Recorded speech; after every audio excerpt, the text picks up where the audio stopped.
Maya-maya habang nagpapahinga ang grupo, nagbahagi naman ng saloobin si Hyra sa kanyang mga kagrupo. Sa totoo lang, ang hirap ng nakaka-pressure yung ginagawa natin ngayon. Tapos, di ba, syempre, first time ko maging HOH. Kasi lalay kasi dito kung sino yung magiging ligtas next nomination. Tapos, parang hindi ko pa nagagampanan yung responsibility ko as leader. Parang minsan... Hindi mo nagagawa. Hindi pa. Magaling ka nga eh, kahit first time mo nakikita Kaya namin nga, na alam talagang mo, napaka-responsable mo talaga. Baka iniisip mo. Hindi naman sa... Pero, Baka iniisip mo na wala kang ginagawa, pero nakikita namin.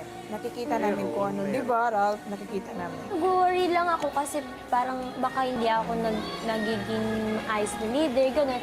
Kasi nasanay, kasi sa amin parang sa bahay parang naging responsibilidad ko na tulungan yung mga kapatid ko. Tapos binigay na nila sa akin yung responsibility na dapat makapagpasok ko ng pag-aaral, dapat matulungan ko yung family ko. Parang sa akin sila umaasa, parang gano'n. Kaya gustong-gusto kong magampanan talaga yung responsibility ko as leader dito sa task. O kapag hindi ko nagampanan yung pagiging leader ko dito, paano ko magagampanan yung responsibility ko sa pamilya ko? Kasi di ba dito nag-start na matutupad ko na yung mga pangarap ko. Kaya sobrang nag-worry ako na baka hindi ko magawa yung ginagawa ng isang leader. Kaya kapag minsan nakaganyan lang po, tahimik ako kasi ang dami kong iniisip.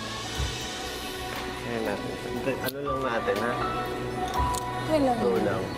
Same lang din Kung sa akin. masyadong Kailangan natin manalo. Kung masyadong Kasi gusto ko pa rin mag-overthink, magstay. okay? Gusto kong magstay talaga.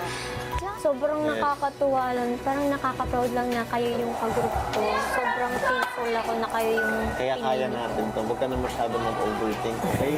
So, gagawin natin to para sa ating lahat.